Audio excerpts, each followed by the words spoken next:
Winning cures everything. Now for your hosts, Gary and Chris.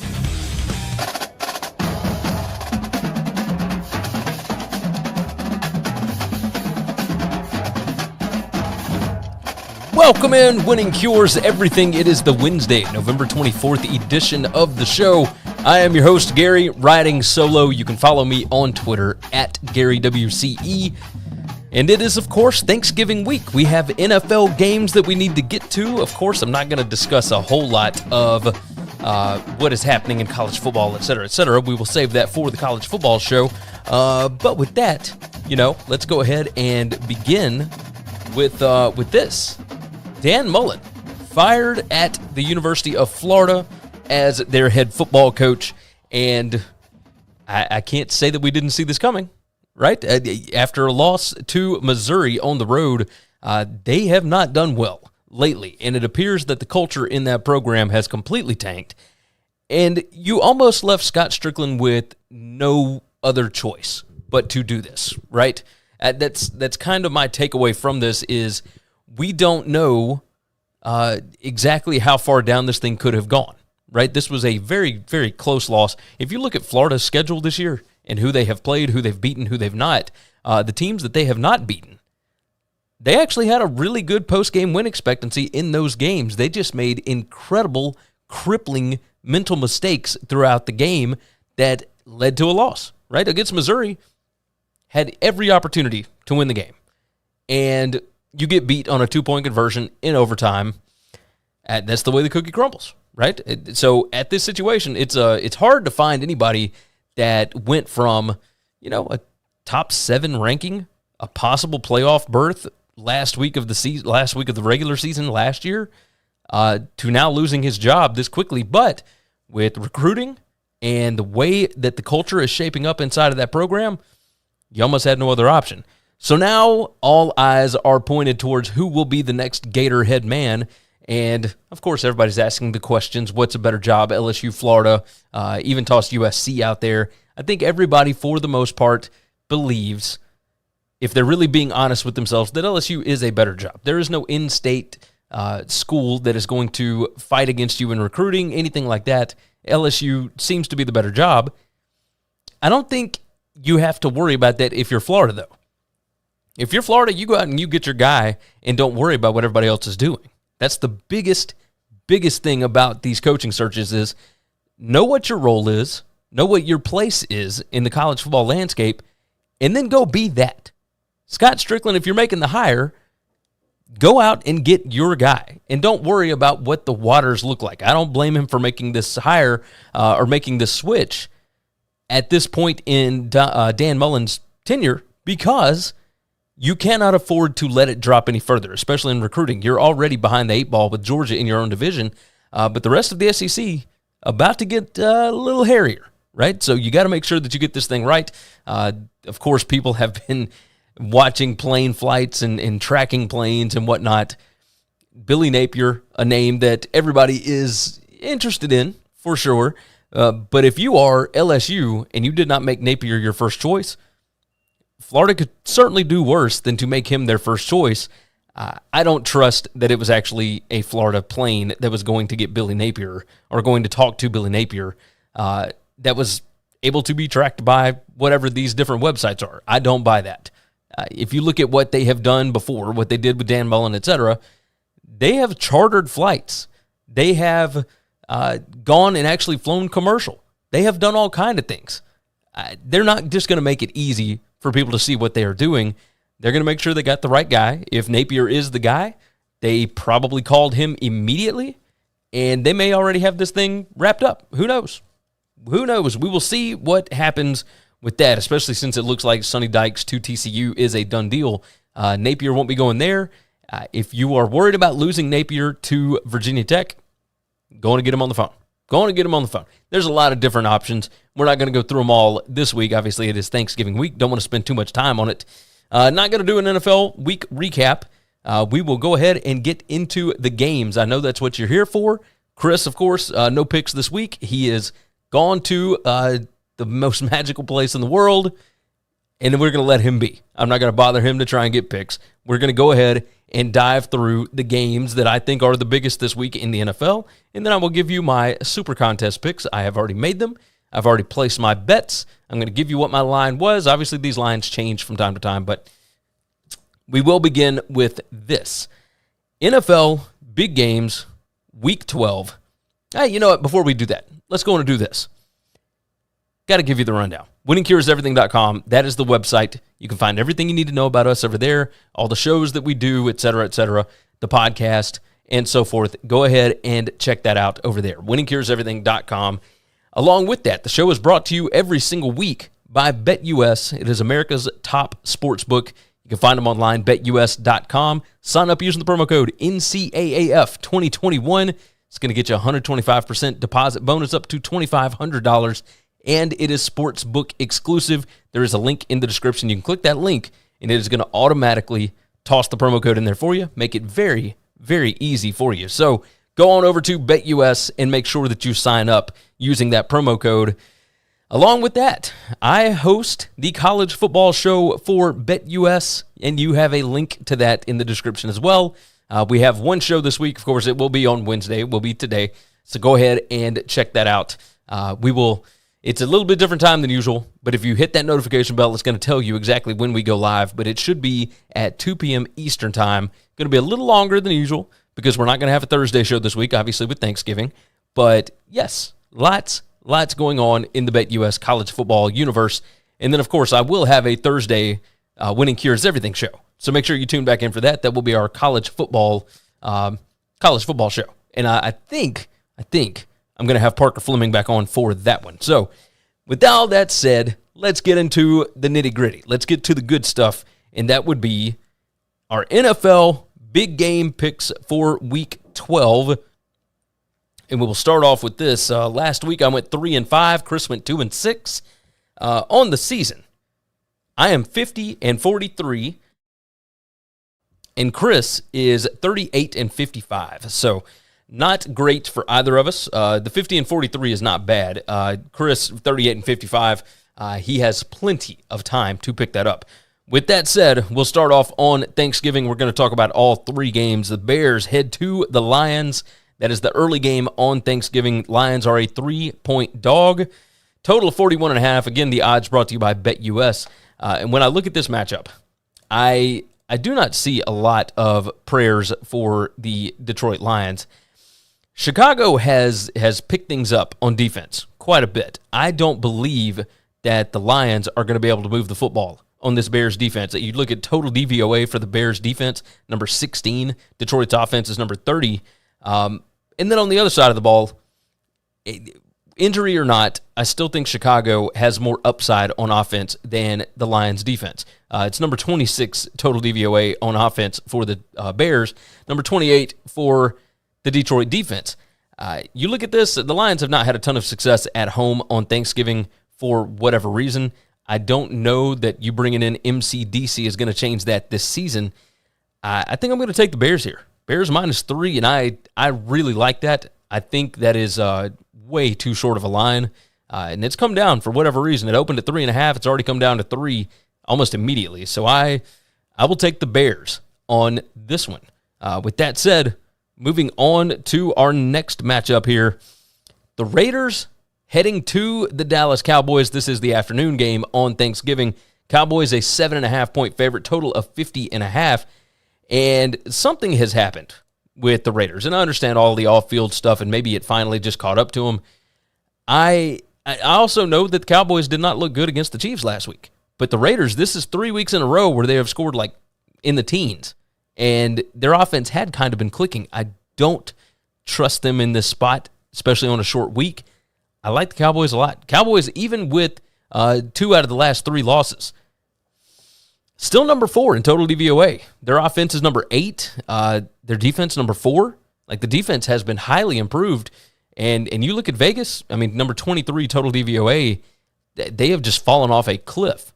With the Gruden stuff, the Henry Ruggs III stuff, Arnett, I mean, just all the issues that are going on with them, I think it has finally caught up.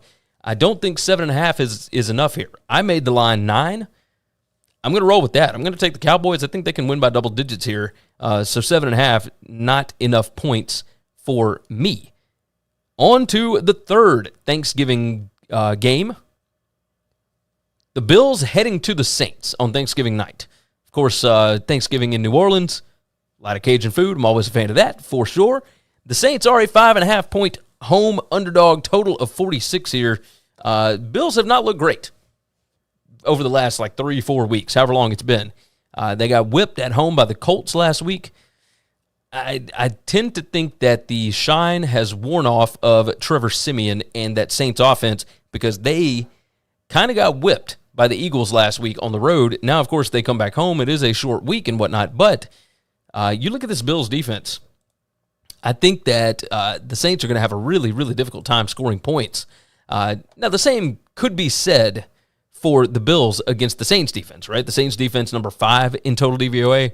Buffalo's offense, number 18. But I think there's more of a chance for some explosive plays from the Buffalo offense. And with that said, I think that I'm going to, you know what? I'm going to go the opposite direction. I'm going to take the Saints. And the reason for that is it's already a short total, right? 46. You're giving me more than a field goal, more than 4 points. If this ends up being 21-17, it would not shock me in the slightest. 5.5 points, I think, may be too much. I think the Bills are going to win because I think that they can create explosive plays easier than the Saints. They just have more weapons right now. And I trust the Bills' defense a lot. I trust the Saints as well. I do think this is going to be a really, really tightly contested game. And with that said, I am going to take the Saints at plus 5.5. I really thought about taking the Bills because I thought, yeah, they're going to be able to find some explosive plays there. But no, I will stick with the defenses being able to keep this game close. Give me the Saints plus 5.5. That moves us to Sunday. 12 p.m. Central Time, we got a divisional game between AFC North teams. The Pittsburgh Steelers taking on the Cincinnati Bengals, and the Bengals are a 4-point favorite at home, opened at 4.5. It's already dropped half a point. Total of 45 here, and there is absolutely no reason why I should take the Pittsburgh Steelers, which is exactly why I am going to take them. The same could be said for last week. They were a 4.5-point underdog against the Chargers, and were down, 27-10 at one point. Came back, ended up losing the game 41-37, covered the spread by half a point. I don't like Ben Roethlisberger. I don't like what he's doing. Pittsburgh's offense, total DVOA, number 21. Cincy's defense is number 15 on the other side. Cincy's offense, number 23. Pittsburgh's defense, number 25.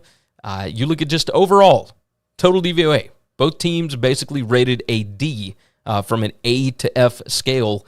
Number 21 total DVOA for Cincinnati, number 22 for Pittsburgh.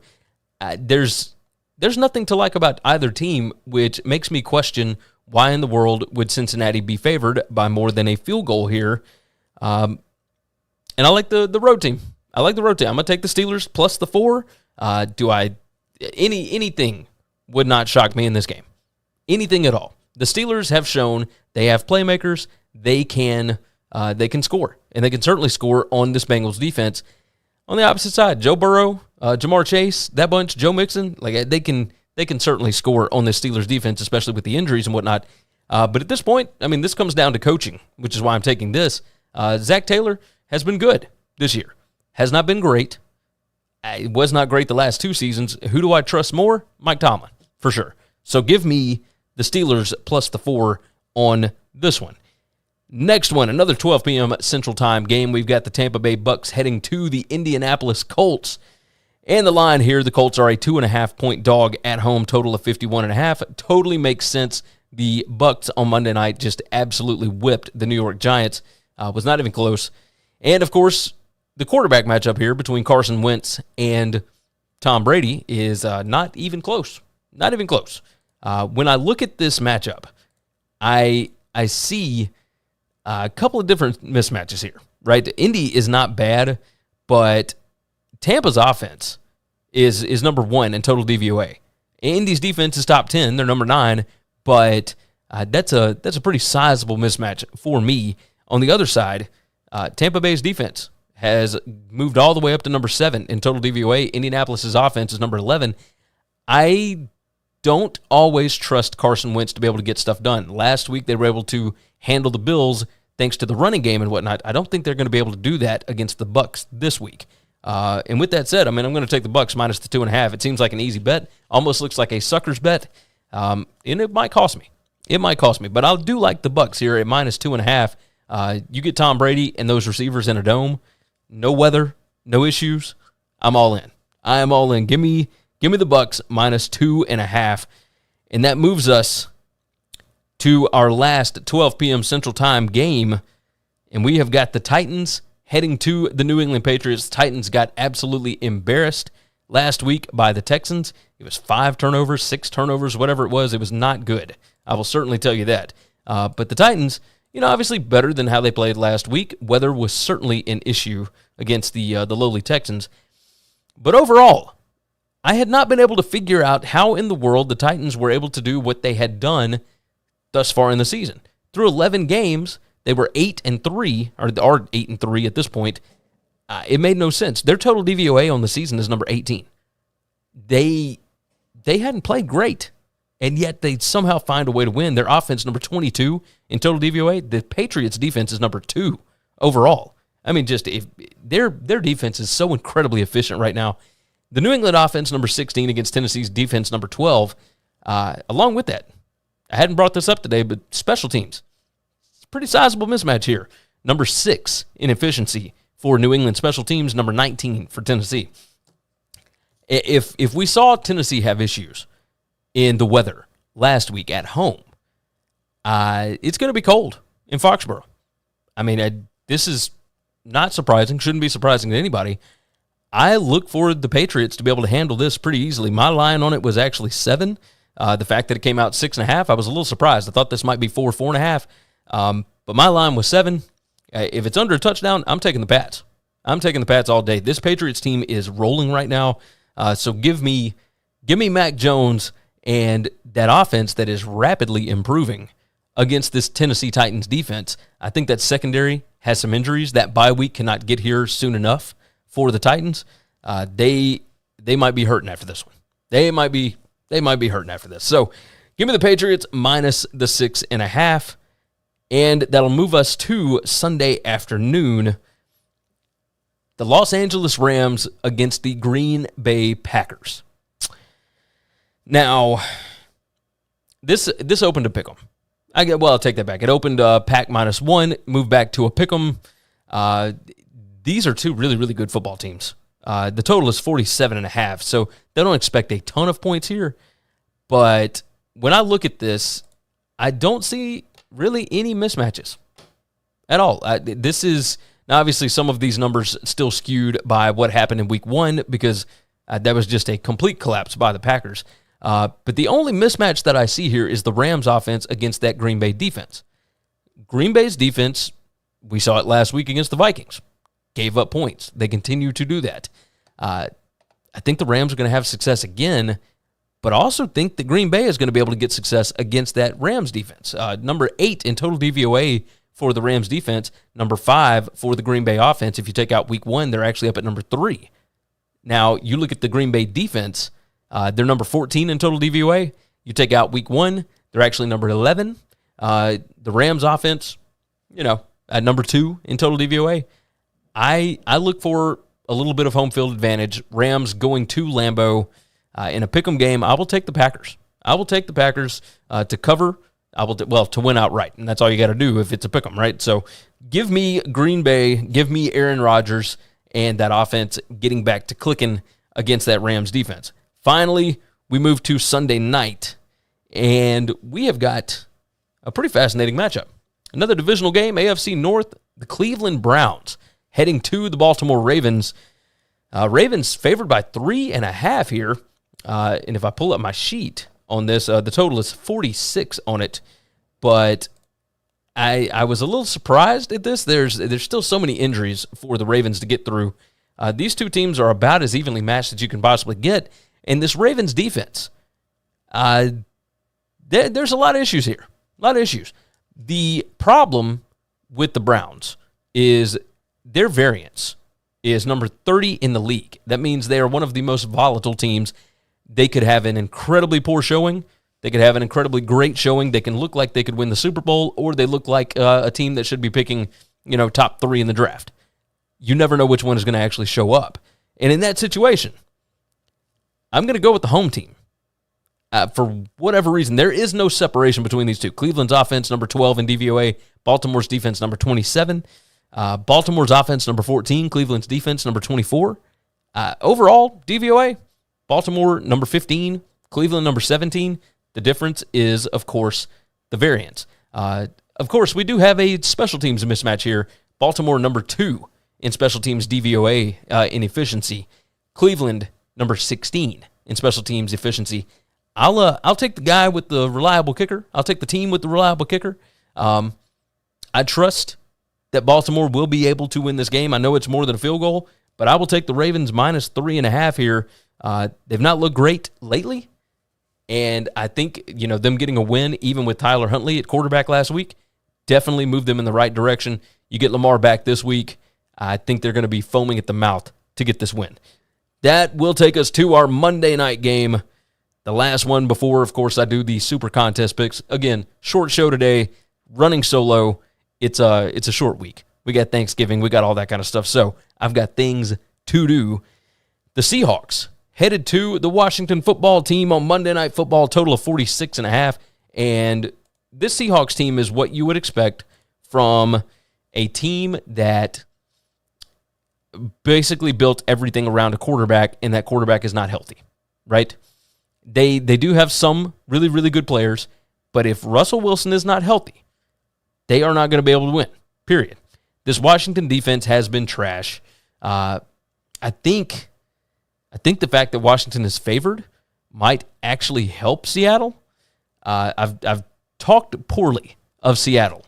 However, in this spot, the fact that they are not giving Seattle any kind of respect at all in this spot, I tend to lean more towards Seattle here. Seattle's offense is number 13 in total DVOA. Washington's defense is number 31. Washington's offense, number 19. Seattle's defense, number 19. The only mismatch here is the Seattle offense and the Washington defense. I think that Russ will be healthy enough to be able to get the ball to the playmakers and let them go out and score points in this game. Washington's defense, for whatever reason, just has not been great. And I would expect that they will be able to find a way to score here. Total DVOA on this one, Washington number 24, Seattle number 16. Seattle has had a lot of success on the East Coast. I'm going to expect that to continue here, and I will take the Seahawks plus the 1. I think they're going to win the game outright. And that moves us to our Super Contest picks. Again, it's brought to you every week by BetUS, where the game begins. Last week, Chris and I both went 3-2 on the season. My best bets are 34-21 against the number. Chris is sitting at 27, 26-2. Got 2 pushes in the first 2 weeks of the season. So let me go on and give you what my top 5 picks are this week. Going to start off on Thanksgiving. I like the Bears minus the 3 at the Lions. The Lions do not have success on Thanksgiving. The Bears, yes, there are issues there. I just think that they are the significantly better football team. I think they got more playmakers. I think they are ready to roll in this spot. This defense will be able to shut down Jared Goff. Look for some turnovers in this game. I think that's how the Bears end up separating themselves from the Lions. Give me the Bears minus 3. I also like the Steelers plus 4 on the road at the Bengals. I don't get it. I don't know how they are keeping this together with paper clips and popsicle sticks and glue sticks and whatever. But the Steelers find a way to either stay in games close or just win games outright that they're not supposed to. And on the road, the Steelers have kind of had the Bengals number. I will take the Steelers to be able to cover the 4 against the Bengals. This looks like it might be a field goal game either way. Give me the plus 4 on this one. The Falcons headed to the Jacksonville Jaguars, and Urban Meyer kind of maybe turning things around a little bit. That team is actually playing together a little bit. Trevor Lawrence has looked okay. I will take the Jaguars to win at home plus 1 against the Falcons. Falcons are not a good football team. They're just not. And I think the Jags are going to have some success scoring. They've got a ton of skill talent. that they will be able to take advantage of a weak Falcons secondary. Give me the Jags plus the 1. Other one, down in Florida, Panthers, -2 at the Dolphins. Bringing in Cam Newton has rejuvenated that football team for whatever reason. The Panthers, of course, have had a good defense anyway. Look, you give me that matchup all day long. Give me Cam Newton, -2 at the Dolphins. I think they're going to be fired up, and that defense is going to take care of Tua and that bunch down in Miami. I don't know what has happened to this Dolphins team, but they cannot get out of their own way, and I will take the, I guess I could say, better coach team at this point, the team that makes less mistakes. How's that? Give me the Panthers -2. And finally, I will take the Eagles, -3.5 at the Giants. Of course, the offensive coordinator, Jason Garrett, for the New York Giants has been fired. I don't know that necessarily means anything. This Eagles team has been rolling with their stud wide receivers, Devontae Smith, Jalen Reagor, all that bunch, and Jalen Hurts has been playing out of his mind. Just absolutely playing out of his mind. I like this Eagles team. I like the offense right now. It doesn't make sense in my head compared to what I thought this team was in the preseason and what I assumed that Jalen Hurts would be. But he has developed incredibly. I like what they're doing. Give me the Eagles -3.5 at the New York Giants. That is going to wrap things up for today's show. We certainly appreciate you being here. Tell your friends about the show. Of course, we will have a special Thanksgiving live show. We appreciate you all for being here for that one. That's the college football show. Going to be a little bit longer. I'm going to have my buddy Parker in for that. I believe. I hope. We'll see. We'll see what happens with it. So everything is fluid at this point, especially with a short week. But with that said, make sure and check out the picks. You can find them over on the website. I'll have the spreadsheet updated quickly, so go ahead and find that as well. Tell your friends about the show. Leave some comments. Make sure and like the video, and make sure you are subscribed to the podcast. With all of that said, take care of yourself. Take care of each other. Hopefully you all have wonderful Thanksgivings, and hopefully all of your tickets cash this week. Thanks for checking out Winning Cures Everything. If you want to keep up with us, hit subscribe on YouTube or your favorite podcast app. Visit the website at winningcureseverything.com, or you can like us on Facebook or follow us at Winning Cures, at Gary WCE, or at Chris B. Giannini on Twitter. Share out the show, leave a nice review,